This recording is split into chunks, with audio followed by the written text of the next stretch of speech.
नमस्कार। चलिए आज हम प्रारंभ कर रहे हैं चैप्टर 1 और चैप्टर 1 का नाम क्या है? क्या, कब, कहाँ और कैसे। मतलब क्या कोई भी घटना के बारे में, कोई भी तथ्य के बारे में क्या है, कब, कहाँ और कैसे घटित हुआ। यानी कि जब हम हिस्ट्री पढ़ना शुरू करते हैं तो हिस्ट्री का मतलब होता है इतिहास। यानी कि हमें अपने पास्ट से परिचय करना है, हम अपने अतीत को देखना है कि हम कहाँ थे और कहाँ से चलकर हम कहाँ आ गए हैं। अब हम सोचेंगे कि हम क्यों अतीत को देखें, हम अतीत को क्यों देखें। तो हम अपने अतीत को देखकर अपना मूल्यांकन करने के लिए देखते हैं कि हमने पास्ट में क्या क्या अपने लिए अच्छा कार्य किया, उसके हमें क्या रिजल्ट मिले, और आज प्रेजेंट में हम क्या अच्छा कार्य करेंगे कि उसका हमें क्या परिणाम मिलेगा। अगर हम आज से बेहतर कार्य करेंगे तो हमारा फ्यूचर बेहतर होगा, और अगर आज हमारी जो डिसीज़न होते हैं, हमारे जो जैसे डिसीज़न होते हैं उसका फ्यूचर पे हमारे पे क्या अफेक्ट पड़ता है। तो चलिए क्वेश्चन है क्या, कब, कहाँ और कैसे। यहाँ एक रसीदा है। बच्चों को आप सभी अभी क्लास 5 से 6 में गए हैं तो आप सोचने के प्रति जागरूक होइए, क्योंकि NCERT बुक हमें सोचने की ओर प्रेरित करता है। हमारे दिमाग में हम कुछ सोचते नहीं हैं, हम सोचना शुरू कीजिए। लिखा है, रसीदा बैठी अखबार पढ़ रही थी। अचानक उसकी निगाह एक सुर्खी पर पड़ी। सुर्खी का मतलब होता है जो न्यूज़ का हेडलाइन होता है, ठीक है। तो 100 साल पहले, अब वो एकाएक देखिए सुर्खी में और उसमें था 100 साल पहले। वह सोचने लगी, यह कोई कैसे जान सकता है कि इतने वर्ष पहले क्या हुआ था। वो सोच रही कि अरे इतने साल पहले क्या हुआ था, यह सब कैसे जान जाते हैं। वह सोचने लगी कैसे पता लगाएं। अब लिखा है कि कैसे पता लगाएं। यह जानने के लिए कि कल क्या हुआ था तुम रेडियो सुन सकते हो, टेलीविज़न देख सकते हो, अखबार पढ़ सकते हो। साथ ही यह जानने के लिए कि पिछले साल क्या हुआ था तुम किसी ऐसे व्यक्ति से बातचीत कर सकते हो जिससे उस समय की स्मृति हो। स्मृति मतलब याद हो। लेकिन बहुत साल पहले क्या हुआ था यह कैसे जाना जा सकता है। रशीदा सोचने लगी कि कैसे पता लगाते हैं सब, कि कल की बात तो हम न्यूज़पेपर से जान लेंगे, रेडियो से जान लेंगे, टेलीविज़न से जान लेंगे, लेकिन बहुत साल पहले, 100 साल पहले, 200 साल पहले, 400 साल पहले घटना कैसे घटी, तो उसे कैसे पता करेंगे। तो जिसे याद रहेगा उससे पता करेंगे, लेकिन 1000 साल पहले की घटनाएं कैसे पता करेंगे। तो उसके बारे में यहाँ लिखा है, अतीत के बारे में हम क्या जान सकते हैं। अतीत मतलब हमारा पास्ट, अतीत मतलब हमारा पास्ट जो बीत गया बहुत साल पहले, या फिर जो आज बीत गया, कल बीत गया, परसों बीत गया। हमारा जो समय बीत गया, जो हमारा पास्ट है, वही हमारा अतीत है। अतीत के बारे में बहुत कुछ जाना जा सकता है, जैसे लोग क्या खाते थे, कैसे कपड़े पहनते थे, किस तरह के घरों में रहते थे। हम आखेटकों, शिकारियों, पशुपालकों, कृषकों, शासकों, व्यापारियों, पुरोहितों, शिल्पकारों, कलाकारों, संगीतकारों तथा या फिर वैज्ञानिकों के जीवन के बारे में जानकारी हासिल कर सकते हैं। यही नहीं, हम यह भी पता कर सकते हैं कि उस समय के बच्चे कौन सा खेल खेलते थे, कौन सी कहानियाँ सुना करते थे, कौन से नाटक देखा करते थे, या फिर कौन कौन से गीत गाते थे।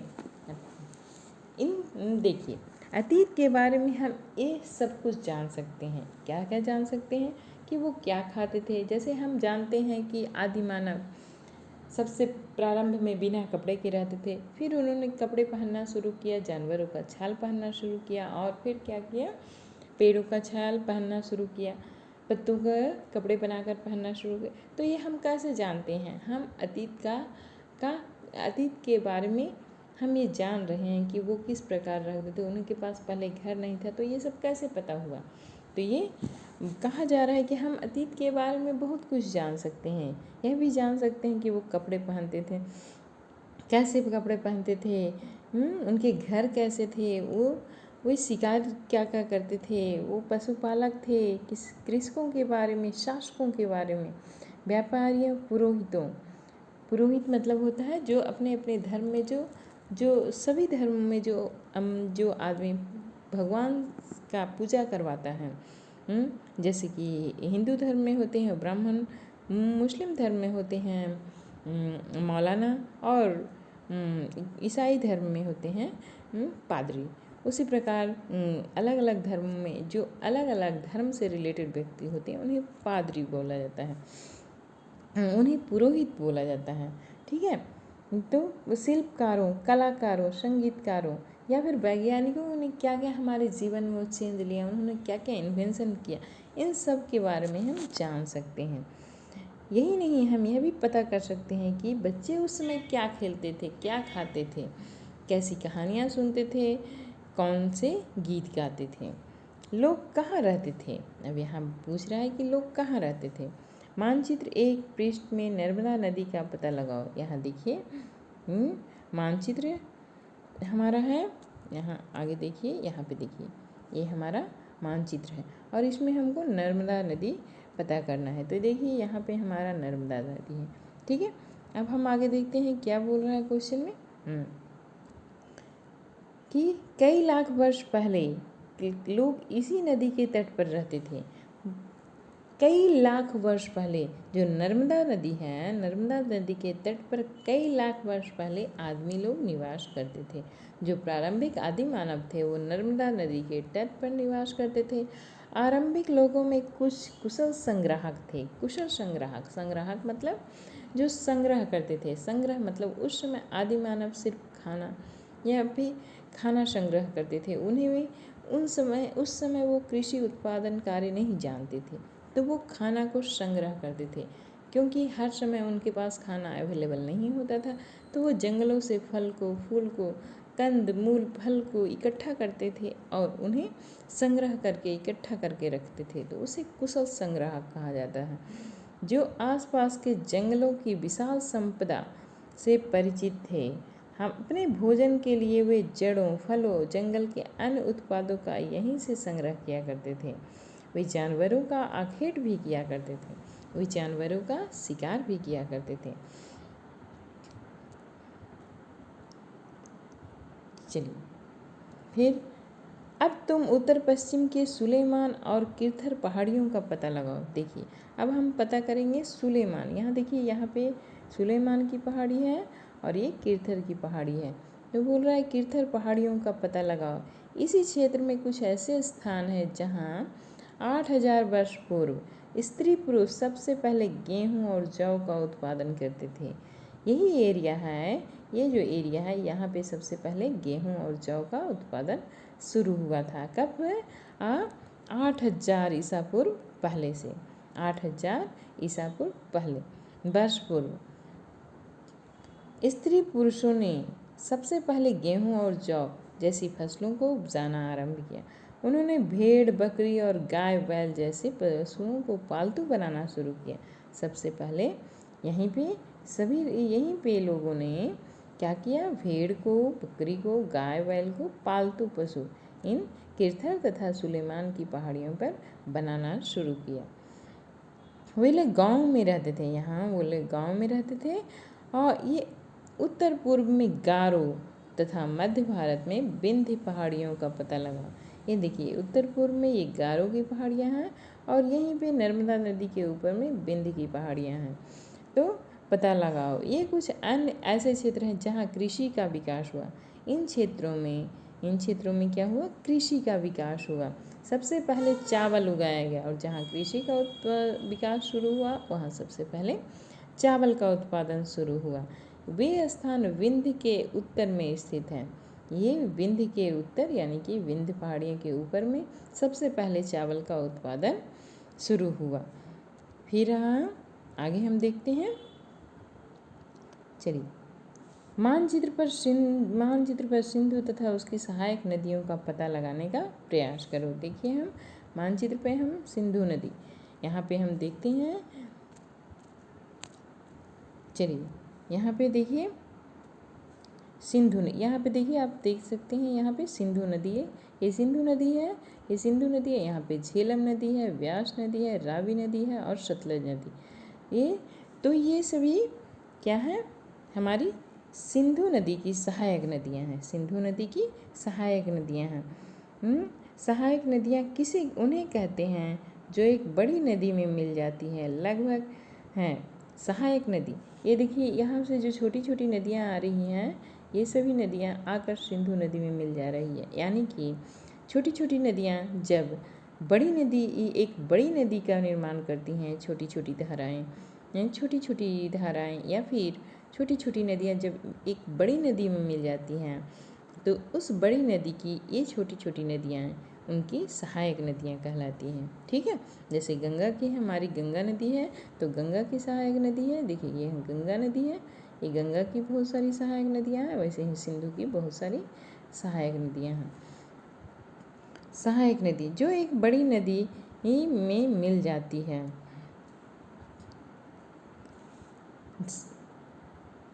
लगभग 4700 वर्ष पूर्व इन्हीं नदियों के किनारे कुछ आरंभिक नगर फले फूले।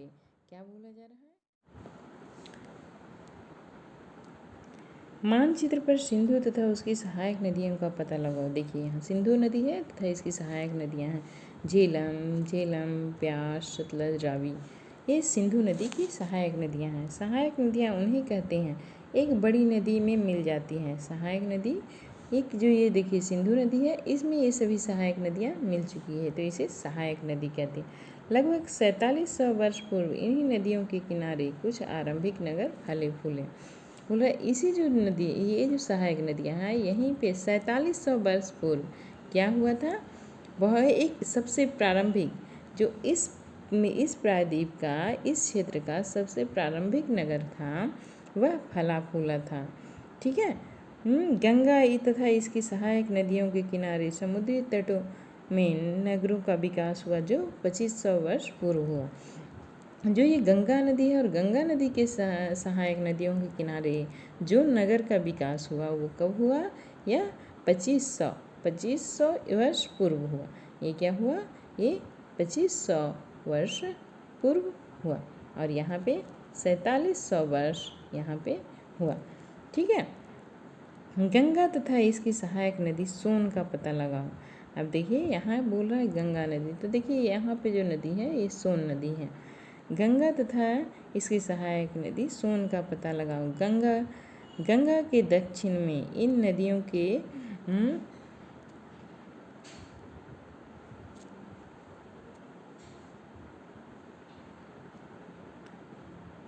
गंगा इसकी सहायक नदियाँ सोन नदी का पता लगाओ। अभी हमने सोन नदी को देखा था। गंगा के दक्षिण में इन नदियों के आसपास के क्षेत्र प्राचीन काल के मगध वर्तमान बिहार के नाम से जाना जाता है। इसके शासक बहुत शक्तिशाली थे। उन्होंने एक विशाल साम्राज्य की स्थापना किया।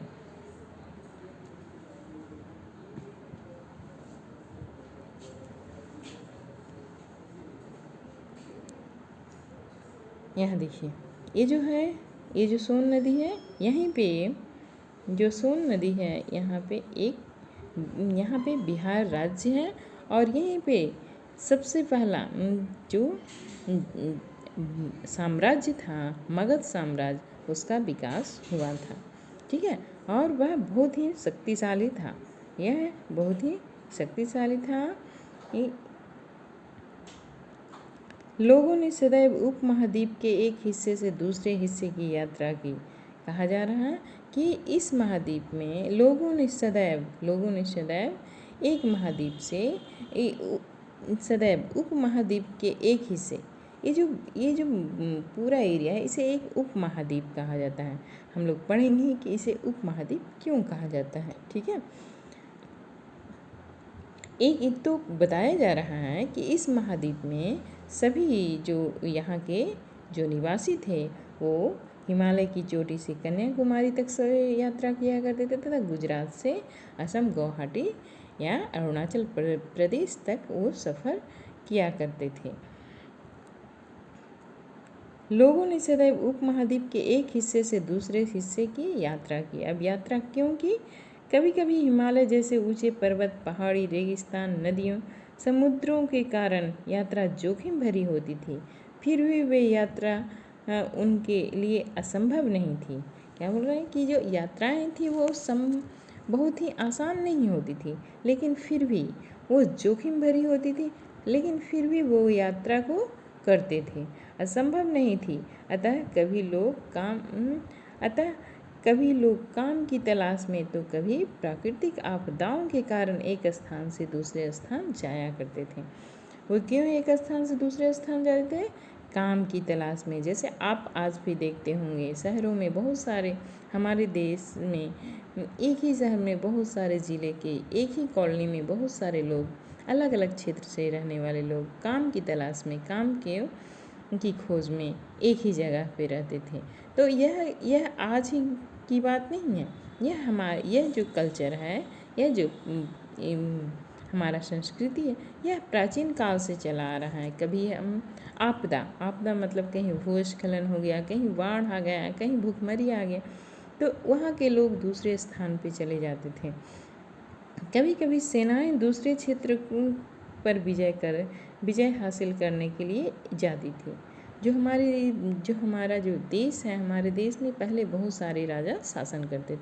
तो एक राजा अपना क्षेत्र बढ़ाने के लिए दूसरे के राज्य पे आक्रमण करते थे। तो एक जगह से वो दूसरा जगह देश को, अपने राज्य को, सीमा को बढ़ाने के लिए जाया करते थे। व्यापारी कभी काफिले में, कभी जहाज़ों में अपने मूल्यवान वस्तुओं को लेकर एक स्थान से दूसरे स्थान जाते थे।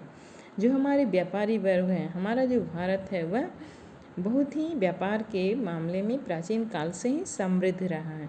तो ये जो व्यापारी थे वो भी क्या करते थे? एक स्थान से दूसरे स्थान अपने मूल्यवान वस्तुओं को लेकर जाया करते थे। धार्मिक गुरु अपनी जो शिक्षा थी, अपने जो सलाह थे, एक स्थान से दूसरे स्थान, एक गांव से दूसरे, एक कस्बे से दूसरे कस्बे पर जाया करते थे। कुछ लोग नए नए रोचक स्थानों को खोजने की चाह में उत्सुकतावश भी यात्रा किया करते थे। समझे? जो कुछ लोग ऐसे भी होते हैं जिन्हें मज़ा आता है, जो एडवेंचर करने चाहते हैं, तो वो एक जगह से दूसरे जगह की तलाश में उनको अच्छा लगता है घूमना और नए नए चीज़ों को खोजना। आप देखते होंगे टीवी में अक्सर कि कुछ ऐसे लोग होते हैं जो नए नए जगह को खोजते हैं। जैसे माउंट एवरेस्ट पे कोई चढ़ते हैं, जबकि उनको वो चढ़ना आसान नहीं है, लेकिन वो माउंट एवरेस्ट पे चढ़ते हैं, जंगलों में जाते हैं, नए नए खदानों को ढूंढते हैं। जैसे कि हमारे कोलंबस था, तो कोलंबस जब निकला था तो वह भारत की खोज में निकला था। भारत की खोज उसने नहीं की, क्योंकि भारत तो बहुत प्राचीन काल से ही सभी भारत को जानते थे, लेकिन उसे समुद्री रूट नहीं पता था। लैंड रूट था वो उस समय बंद कर दिया गया था। तो जब लैंड रूट बंद हो गया था तो उन्होंने समुद्र से भारत के लिए रास्ता ढूंढना शुरू किया। तो जब कोलंबस भारत के लिए निकला था, भारत ढूंढने, लेकिन उसे कौन मिल गया? उसे लैटिन अमेरिका मिल गया। इसी प्रकार तो वो लोग सिर्फ कोलंबस नहीं आया था, कोलंबस सफल हुआ था, उससे पहले पता नहीं कितने लाखों की संख्या में, हजारों की संख्या में लोग बाहर दूसरे उपमहाद्वीप, दूसरे आइलैंड को ढूंढने के लिए बाहर निकले थे। ठीक है। आज लोग यात्राएं क्यों करते हैं? भूला जा रहा है कि आज लोग यात्राएं क्यों करते हैं। आप देखते होंगे आज हम सब कहीं ना कहीं हर कुछ दिनों में यात्राएं करते हैं। तो क्यों करते हैं? ठीक है, एक बार फिर से मानचित्र 1 को देखो यहाँ क्या है? फिर से मानचित्र को देखो, क्या देखेंगे? पहाड़ियाँ, पर्वत, समुद्र इस उपमहाद्वीप में की प्राकृतिक सीमा का निर्माण करती है। हालांकि लोगों के लिए इन सीमाओं को पार करना आसान नहीं था। जिन्होंने ऐसा चाहा वे कर सके, वे पर्वत की ऊंचाई को छू सके तथा गहरे समुद्र को पार कर सके। उपमहाद्वीप के बाहर से कुछ लोग यहाँ आए और वहीं बस गए। लोगों के इस आवागमन ने हमारी सांस्कृतिक परंपराओं को समृद्ध किया। कई सौ वर्षों से लोग पत्थर को तराशने, संगीत रचने और यहाँ तक कि भोजन बनाने के नए तरीकों के बारे में एक दूसरे के विचारों को अपनाते रहे हैं। चलिए हम दूसरे मैप पे जाते हैं। यहाँ पे देखिए बोल रहा है कि ये जो हमारा जो भारत का मैप है, इसे हम उपमहाद्वीप क्यों कहते हैं? इसे उपमहाद्वीप क्यों कहा जाता है? क्योंकि ये जो है इस एरिया में हमारा हिमालय पर्वत है जो हमें इधर से हमें अलग करता है। यहाँ ये जो एरिया है और इधर ये जो एरिया है ये समुद्र से घिरा हुआ। तो हमारा जो भारत है वह इस तीन तरफ से तो समुद्र से घिरा हुआ और जो ऊपर का एरिया है वो ज़्यादातर हिमालय से घिरा हुआ है। तो हमारा कुछ ही क्षेत्र होता है जो दूसरे, जैसे यहाँ पाकिस्तान से हमारा लैंड मिलता है और इधर बांग्लादेश से हमारा लैंड रूट, ये बांग्लादेश है और यहाँ पे बर्मा से। तो इसलिए यह दूसरे पूरी तरह से जो हमारा उपमहाद्वीप है, एशिया महाद्वीप, जो हमारा नीचे की तरफ है और दूसरे देशों से कटा हुआ है। तो इसीलिए इसे क्या बोला जाता है, एक उपमहाद्वीप बोला जाता है। इस एरिया को जो भारत है जो इसे एक उपमहाद्वीप बोला जाता है। देखिए उपमहाद्वीप का प्राकृतिक मानचित्र, यहाँ पे समुद्र है और यहाँ पे हमारा हिमालय पर्वत है। यह तीनों ओर से प्राकृतिक, यहाँ देखिए उपमहाद्वीप प्राकृतिक सीमा का निर्माण करते हैं। प्राकृतिक सीमा का निर्माण करने के कारण इसे एक उपमहाद्वीप कहा जाता है। इस आवागमन ने हमारी प्राकृतिक परंपराओं को समृद्ध किया। आप अक्सर देखते होंगे कि जब आप अपने खाने में देखिए, आप किसी भी स्टेट के होंगे, किसी भी, अगर आप अपने स्टेट का खाना भी खाते हैं और आप अदर स्टेट का भी खाना खाएं, हमें ढोकला भी पसंद है, हमें इडली डोसा भी पसंद है, हमें वेस्टर्न खाना भी पसंद है। क्योंकि ये सभी हम दूसरे की परंपरा को लेते हैं, हम उससे सीखते हैं, हम अपने में मर्ज करते हैं। कई सौ वर्ष पहले पत्थर को तराशने, संगीत रचने, यहाँ तक कि भोजन बनाने के नए तरीकों के बारे में एक दूसरे के विचारों को अपनाते रहे हैं। हम लोग एक दूसरे के विचार को क्या करते रहे हैं, अपनाते रहे हैं। चलिए आगे देखते हैं। देश का नाम क्या लिखा हुआ, देश का नाम, जो देश अपने देश के लिए प्राय इंडिया या भारत जैसे नामों का उपयोग किया जाता है। इंडिया शब्द इंडस से निकला है। जो हमारा देश का नाम है इंडिया, वो कहाँ से निकला है, उसका जो मेन शब्द है इंडस, इंडस से हमारे भारत का नाम इंडिया पड़ा है। तो इंडस क्या था, तो इंडस जिसे संस्कृत में यहाँ देखिए, जिसे संस्कृत में सिंधु कहा जाता है। जो हमारा संस्कृत भाषा है, जो अभी हमने सिंधु नदी देखा था, तो वही सिंधु को वो इंडस बोला जाता है। वही सिंधु को क्या बोला जाता है, अपने एटलस में ईरान यूनान का पता लगाओ।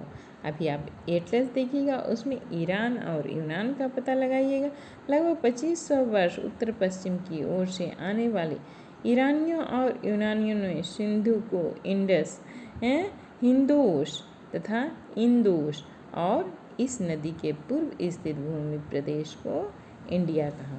क्या हुआ कि जो यूनानी लोग थे और जो ईरानी लोग थे, जो यूनानी लोग थे और जो ईरानी लोग थे, जो सबसे पहले जो भारत आए, जब वो भारत आए तो उन्होंने क्या कहा, उन्होंने हिंदोश, यूनानी ने सिंधु को हिंदोश अथवा इंदोश कहा। जो ईरानी लोग भारत आए तो उन्होंने क्या कहा, उन्होंने जो इंडस नदी जो सिंधु नदी है उसको हिंदूस, वो अपना जो प्रोनाउंसिएशन करते थे उसमें सिंधु को हिंदोस बोलते थे, सिंधु को हिंदोस बोलते थे, इंदोस बोलते थे। सिंधु नदी को हिंदोस इंदोस बोलते थे। जिस कारण जो हमारा, जैसे देखिए हमारा ये जो मैप है, ये जो सिंधु नदी है, इस सिंधु नदी के जो इस साइड में जो रहते थे, सिंधु नदी के इस साइड में, उसे इंडिया कहा गया। उसे क्या कहा गया, इंडिया, उसे इंडिया कहा गया। यहाँ देखिए इंडिया शब्द उत्तर पश्चिम की ओर आने वाले ईरानी और यूनानी सिंधु को हिंदोस, इंदोस और उस नदी के पूर्व स्थित भूमि प्रदेश इंडिया कहा गया। भारत नाम का प्रयोग उत्तर पश्चिम में रहने वाले लोगों के एक समूह के लिए किया जाता था। जो प्राचीन काल में जो हमारा भारत नाम का के एक कबीलाई समूह रहते थे, मतलब जो उत्तर प्रदेश जो ये जो हमारा जो एरिया था, यहाँ पे कुछ समुदाय रहते थे जो अपने आप को भरत समुदाय बोलते थे। ये वो क्या कहते थे अपने आप को? भरत समुदाय। तो इसी भरत समुदाय के कारण हमारे देश का नाम क्या पड़ा? भारत।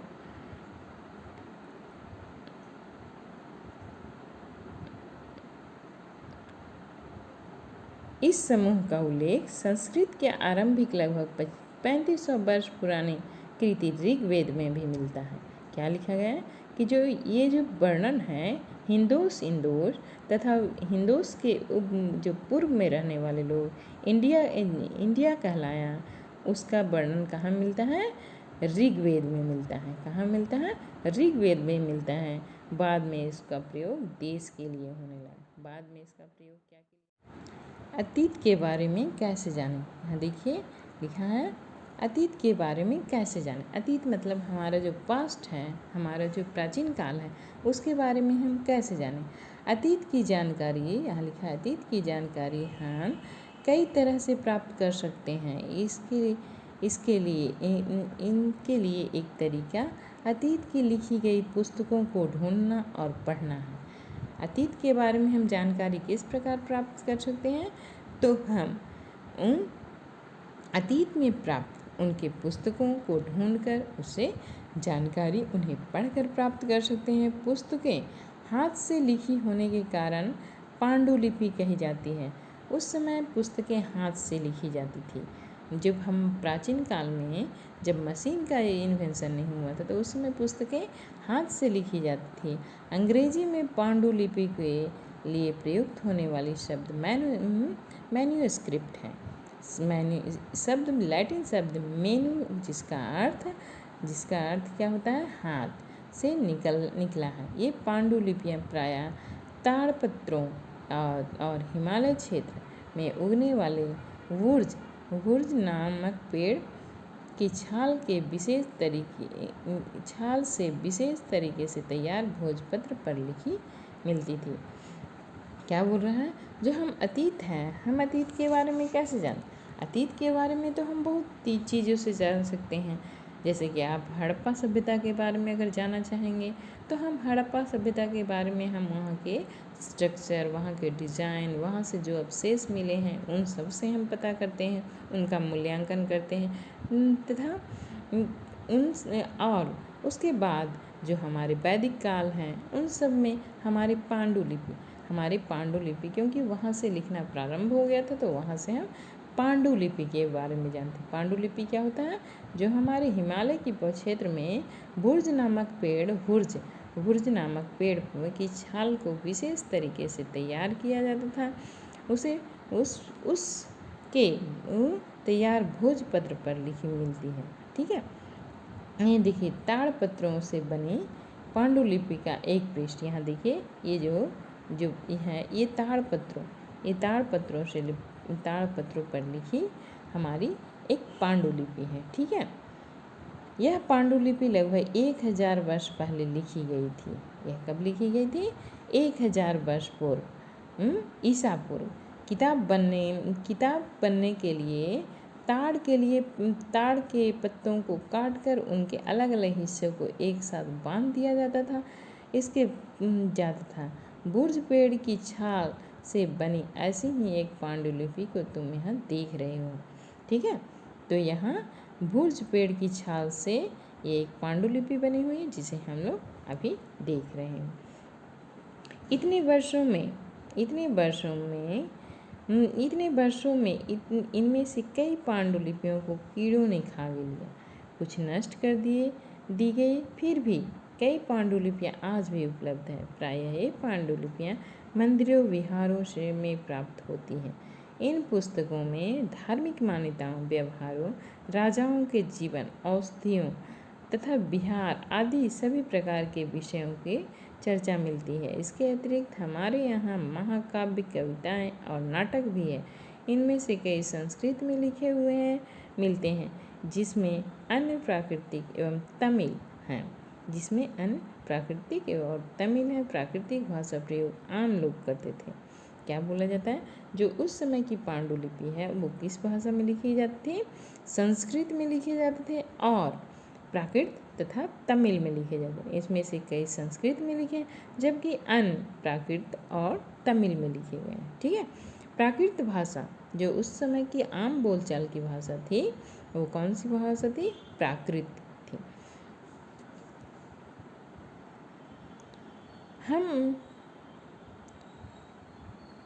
हम अभिलेखों का भी अध्ययन कर सकते हैं। ऐसे लेख पत्थर तथा धातु जैसी अपेक्षाकृत ठोस सतहों पर उत्कीर्ण किए गए मिलते हैं। कभी कभी शासक तथा अन्य लोग अपने आदेशों को इस तरह उत्कीर्ण करवाते थे ताकि लोग उन्हें देख सके, पढ़ सके, उनका पालन कर सके। कुछ अन्य प्रकार के अभिलेख भी मिलते हैं जिसमें राजाओं और रानियों सहित अन्य स्त्री पुरुष ने भी अपने अपने कार्यों के विवरण का उत्कीर्ण करवाए। उदाहरण के लिए प्रायः शासक लड़ाइयों में अर्जित विजयों का लेखा जोखा रखा करते थे। यहाँ देखिए, ये जो है ये क्या है? एक अभिलेख है। अभिलेख मतलब जो पत्थरों पर या फिर जो ताम्रपत्रों पर उल्लेख करवाया जाता है। यहाँ देखिए, यह अभिलेख अफगानिस्तान, यह जो अभिलेख है वो अफगानिस्तान का है। यह कितने वर्ष? लगभग 2250 वर्ष पुराना है। कब से है? 2250 वर्ष पुराना है। कब का? के कंधार से प्राप्त हुआ, अफगानिस्तान के कंधार से प्राप्त हुआ। अभिलेख अशोक नामक शासक, अशोक जो हमारे देश का एक बहुत ही बड़े साम्राज्य मगध था, उसका शासक था अशोक, उसके यह अभिलेख है। यह अभिलेख क्या या आदेश जो अशोक है वह अपने आदेश को इन अभिलेखों पे उत्कीर्ण करवाया था, मतलब इस पे लिखा था।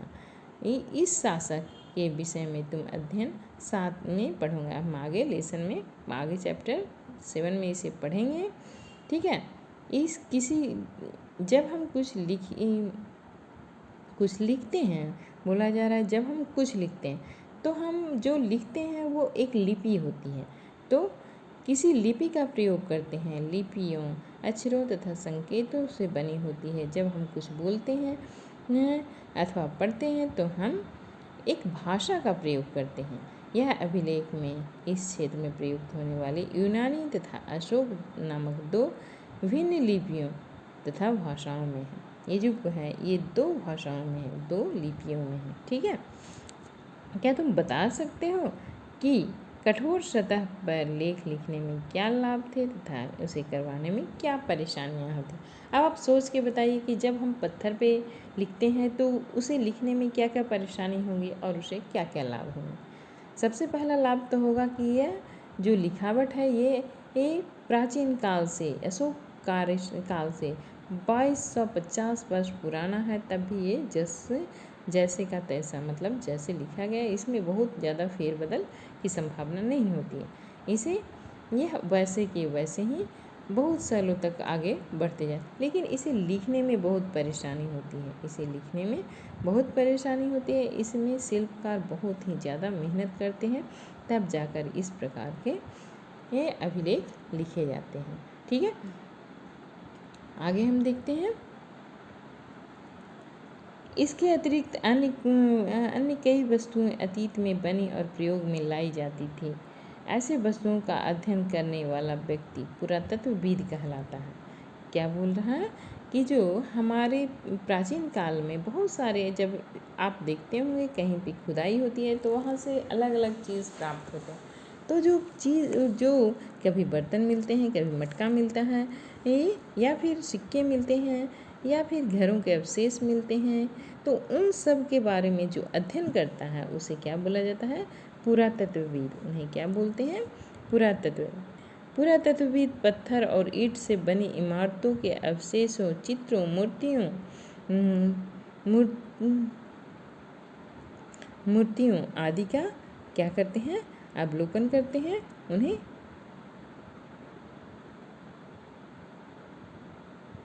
पढ़ते हैं, उन्हें समझाते हैं, उन्हें बताते हैं। ठीक है, आगे देखिए।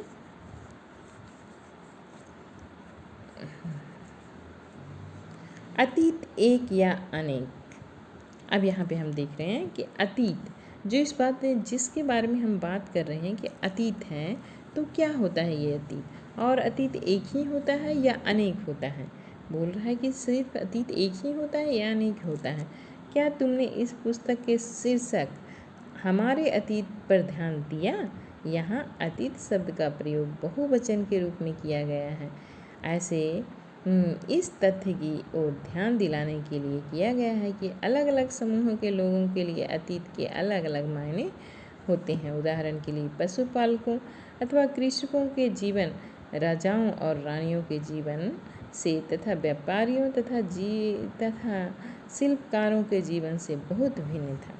क्या बोल रहा है कि जो अतीत है वो सबका एक प्रकार नहीं है, हम सबका अतीत अलग अलग होता है। इसीलिए इस चैप्टर का लिखा हमारे अतीत दिया हो, यानी कि जो शिल्पकार है उसका अतीत अलग होगा, जो राजा है उसका अतीत अलग होगा, जो रानी है उसका अतीत अलग, जो पशुपालक है, जो किसान है, जो दबे पीछे लोग हैं, उनका अतीत अलग होगा।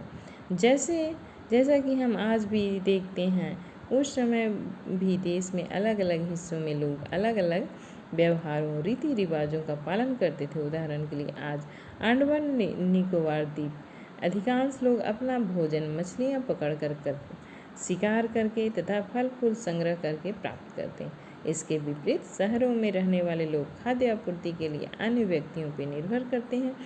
इस तरह भेद अतीत में भी विद्यमान है। क्या बोल रहा है कि आप उदाहरण के रूप में देख सकते हो, जैसे आज अंडमान निकोबार है या फिर आइलैंड, जो भी आइलैंड है, लक्षद्वीप है या फिर बहुत सारे आइलैंड हैं, तो वहाँ जो रहते हैं वो अधिकांशतः क्या करते हैं? अपना जीवन यापन मछली पकड़ कर किया करते थे और शिकार करते हैं तथा वहाँ जंगल पर्याप्त होते हैं तो फल फूल संग्रह करते हैं। वहीं पे जैसे शहरों होते हैं, बड़े बड़े शहर होते हैं, तो वहाँ पे कोई अपना भोजन का उत्पादन नहीं करता है, वो दूसरों पे मार्केट पे निर्भर रहता है। मार्केट में सप्लाई दूसरे लोग करते हैं, जहाँ की कृषक समुदाय होता है वो अपना सप्लाई मार्केट में भेजता है और मार्केट से वो सब्ज़ी खरीदते हैं। तो मतलब कि जो मार्केट में रहता है वो अपना जो भोजन हो दूसरों पे निर्भर रहता है। इसके अतिरिक्त एक अन्य तरह का भेद है। उस समय शासक अपनी विजयों का लेखा जोखा रखते थे। जो शासक वर्ग था, अक्सर आप देखते हैं जो पीछे के हम पुस्तक पढ़ते हैं, जो हम अपने अतीत के राजाओं के जो प्राचीन पुस्तकों ग्रंथों पढ़ते हैं, तो उसमें राजाओं का वर्णन, राजा की विजय गाथाओं का वर्णन होता है।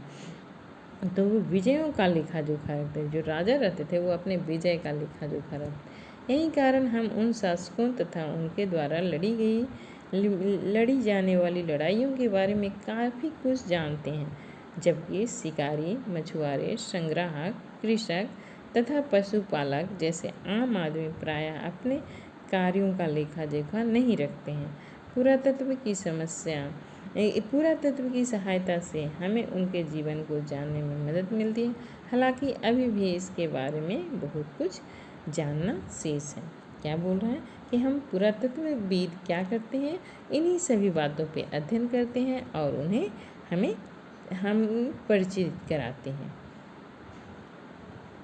तिथियों का मतलब, अब देखिए तिथियों, हम अक्सर तिथियों, हम हिस्ट्री इसीलिए नहीं पढ़ना चाहते हैं कि हमें तिथि याद नहीं रहता है, लेकिन तिथि का क्या मतलब होता है इसके बारे में बताया गया है। अगर कोई तुमसे तिथि के विषय में पूछे तो तुम शायद उस दिन की तिथि, माह, वर्ष आदि 2000 या फिर इसी तरह का कोई और वर्ष बताओगे। वर्ष की यह गणना ईसाई धर्म प्रवर्तक ईसा मसीह के जन्म की तिथि से की जाती है। अतः 2000 वर्ष कहने का तात्पर्य है ईसा मसीह के जन्म के 2000 वर्ष बाद से है। अगर हम 2000 वर्ष इस पुस्तक में पढ़ रहे हैं तो उसका मतलब क्या है कि 2000 ईसा मसीह के जन्म के 2000 वर्ष बाद से हैं। ईसा मसीह के जन्म के पूर्व की सभी तिथियाँ ईसा से पहले हैं, ईसा पूर्व यानी ईसा से पहले के रूप में जानी जाती है। इस पुस्तक में हम 2000 में अपना आरंभिक बिंदु मानते हुए वर्तमान से पूर्व तिथियों का उल्लेख करेंगे। ठीक है, अब देखिए यहाँ पे लिखा हुआ है जो हम पढ़ते हैं इतिहास में जो BC AD इसके बारे में दिया हुआ है। ठीक है, इतिहास और तिथियाँ। अंग्रेजी में BC, हिंदी में ईसा पूर्व। अंग्रेजी में जिसे BC बोला जाता है उसे हिंदी में ईसा पूर्व कर इसका मतलब होता है बिफोर क्राइस्ट। बिफोर क्राइस्ट मतलब जो क्रिश्चियन इरा है उससे पहले का जो इरा है उसे बिफोर क्राइस्ट बोला जाता है। कभी कभी तुम तिथियों के पहले एडी लिखा पाते हो। एडी का मतलब होता है एनो डोमिनी, मतलब होता है शासक। 2 लैटिन शब्दों से बना जिसका तात्पर्य ईसा मसीह के जन्म के वर्ष से है, मतलब जब से ईसा मसीह का जन्म हुआ है, यानी कि इसे क्रिश्चियन इरा भी बोलते हैं। ठीक है, कभी कभी एडी की जगह एडी और बीसी की जगह बीसी और बीसी का प्रयोग किया जाता है। सी अक्षरों का प्रयोग कॉमन एरा तथा बीसी का प्रयोग बिफोर कॉमन एरा के लिए किया जाता है। क्या मतलब कि बिफोर बीसी के जगह में अब बीसी का प्रयोग किया जाता है। बीसी का मतलब होता है बिफोर कॉमन एरा, और जो एडी था उसे हम बिफोर कॉमन एरा बोलते हैं। ठीक है, हम इन शब्दों का प्रयोग इसलिए करते हैं क्योंकि विश्व के अधिकांश देशों में अब इस कैलेंडर का प्रयोग सामान्य हो गया। इस कैलेंडर का मतलब ये प्राचीन ये मध्यकाल में जब समय की गणना हुई तो उस समय ब्रिटिश का साम्राज्य अधिकांश क्षेत्रों पे था, तो इस कारण ब्रिटिश ने जो कैलेंडर का यूज़ किया वही कैलेंडर विश्व के अधिकांश देशों में कैलेंडर यूज़ किया जाता है। इसीलिए इस प्रकार की तिथि का निर्धारण हुआ। तिथियों के इस रूप का प्रयोग लगभग 200 वर्ष पूर्व आरंभ हुआ। कब हुआ? 200 वर्ष पूर्व। कभी कभी अंग्रेजों के BP अक्षरों का प्रयोग होता है जिसका तात्पर्य बिफोर प्रेजेंट मतलब वर्तमान से पहले पाते हैं, पहले हैं। ठीक है, तो इस प्रकार हम इसे इन चैप्टर को पढ़े, इसको समझे, और इसमें अगर आपको कोई डाउट होगा तो आप कमेंट करके पूछिएगा। मैं कोशिश करूँगी आपका जो डाउट रहेगा उसे क्लियर करने की।